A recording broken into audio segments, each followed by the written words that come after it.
to revenge with Lyra. I want you to apologize to her, he said, voice low but sharp enough to cut through the dinner table's quiet. His hand rested protectively on her shoulder, his so-called best friend. Everyone stared. I swallowed hard, the words refusing to come. My name is Lena Hart, I'm 31. And if you think you know how this ends, stay tuned. Have you ever realized mid-conversation that your marriage was already over, that the apology they wanted wasn't for peace, but for power? That night I said nothing, just nodded quietly, pretending compliance. His best friend, Maya, smirked, the kind of smile that feeds off humiliation. She leaned in and whispered, "Good girl." My blood turned cold.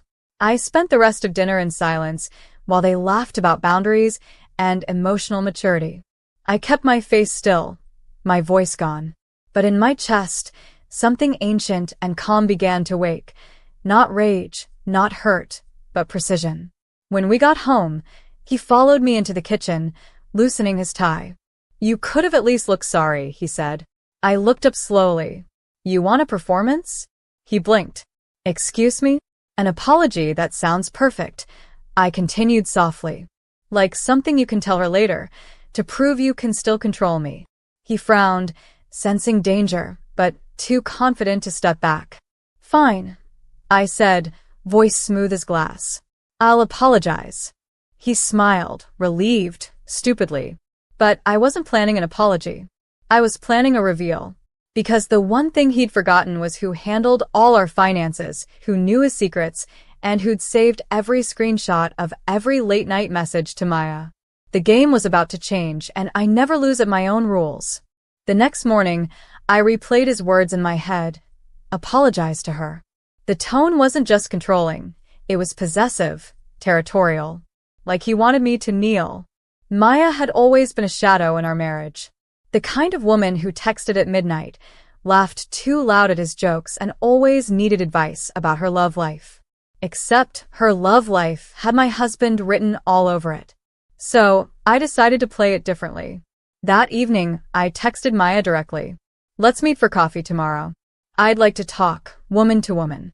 She agreed instantly. Of course she did. She thought she'd won. The next day, I arrived early, calm, dressed in pale blue, the color of peace. When she walked in, she smiled like she owned the place. "Didn't expect you to reach out so soon," she said. I smiled back. Neither did I. For 20 minutes, I listened.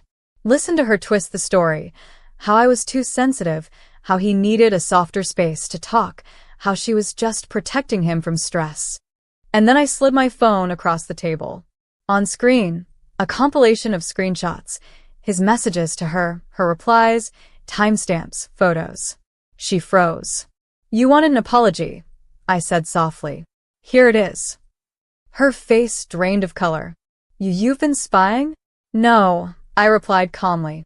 "I've been documenting. You both made this easy." I stood up, gathered my purse, and whispered, "Tell him he'll get my apology right after he opens his email." Because in that inbox, timed to 3 p.m., was a forwarded chain. Every message, every receipt, CC'd to our marriage counselor. The apology had just gone public. By the time I got home, the storm had already started. His car was in the driveway, the door wide open, his voice echoing through the house. "What the hell did you do, Lena?" I set my purse down quietly. "I did exactly what you asked. I apologized." He slammed his phone on the counter. "You humiliated me in front of our therapist.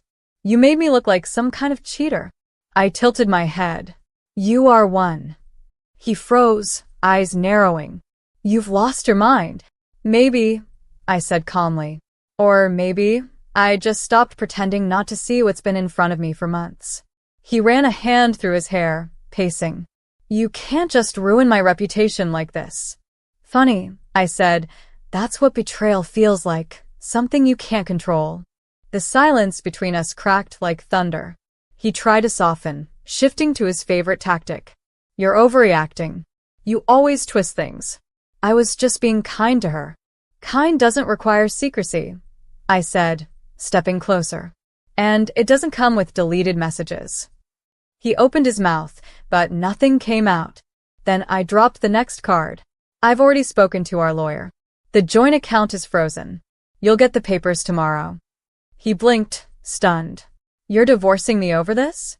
No, I said quietly. I'm divorcing you because you made me apologize for your guilt. He stood there, small, cornered, desperate.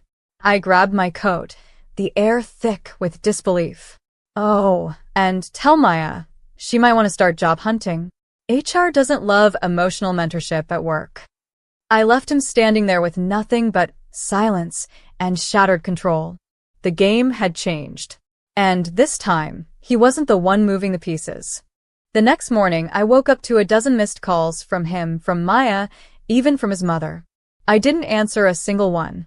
Instead, I packed a suitcase, brewed coffee, and sat by the window, watching the world go on as if nothing had happened. But inside that house, everything had shifted. At 9 a.m., I walked into our lawyer's office, calm and deliberate. Are you sure about this, Mrs. Hart? He asked gently, flipping through the file I'd sent in the night before. Completely, I said. I've already backed up all evidence, messages, call logs, even the company records showing he used our joint funds to cover Maya's trips. The lawyer nodded. This will go smoothly. You've documented everything. By noon, my phone buzzed again, this time with a message from him. You didn't have to do this. We can fix it. Please just call me. I stared at the screen, remembering the night he'd made me apologize for nothing. The way he'd looked at me, like a trophy that had spoken out of turn. I typed slowly. You taught me how to stay quiet. Now you'll learn what silence really feels like. Then I turned my phone off. That afternoon, Maya's name began trending online, a leaked email thread showing she'd been using company money for travel coaching sessions. I didn't leak it. I didn't have to. The truth has a way of finding daylight once the lies start breaking apart. By evening, the HR department issued a statement. By night, she was suspended. And by morning, my husband was alone. Reputation cracked, career questioned, and marriage dissolving. He wanted me to apologize. Instead, I made him answer for every word he ever said.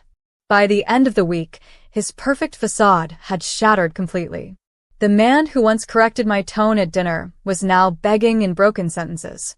He showed up at my office lobby, eyes hollow, tie crooked, holding a single white rose, as if symbolism could rewrite history.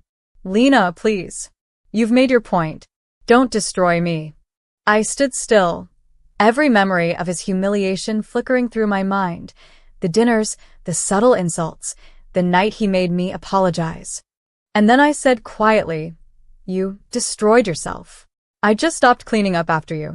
He tried to reach for my hand. Maya's gone. She moved to another city. I've lost everything. Doesn't that make us even? I looked him straight in the eyes. You don't understand. This was never about revenge. It was about balance.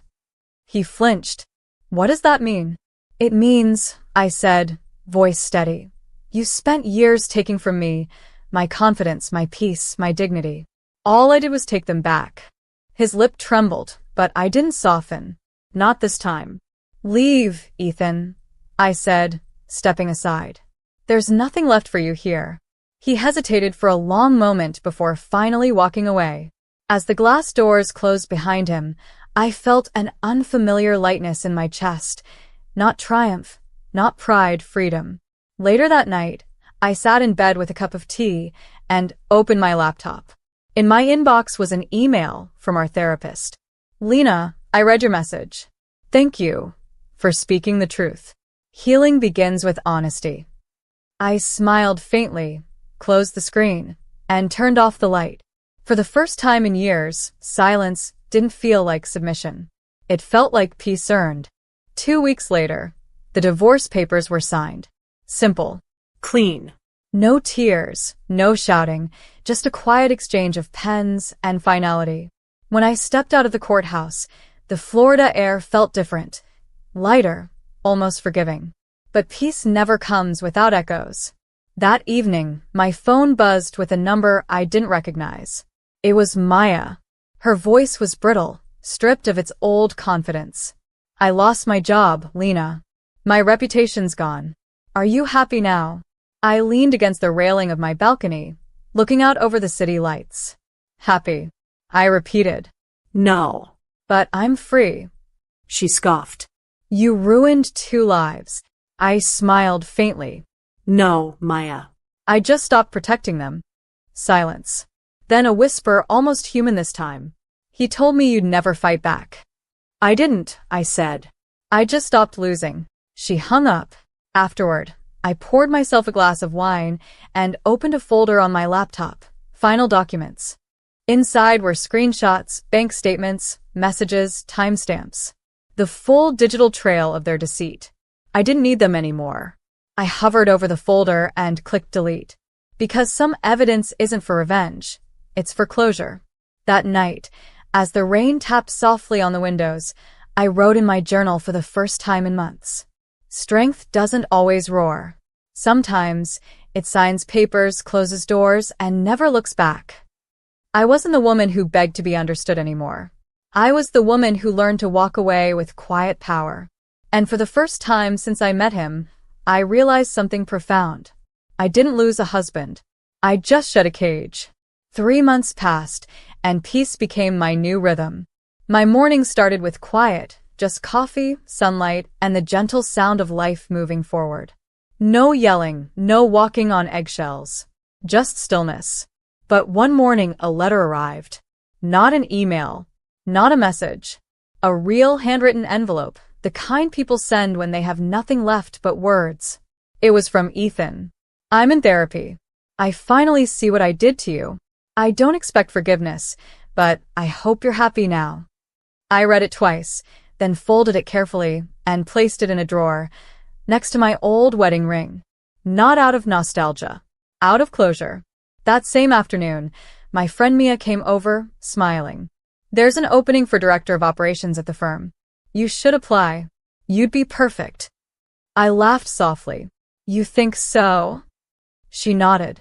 You survived a marriage built on gaslight and silence. You can survive a boardroom. I applied that night, half expecting rejection. A week later, I got the call.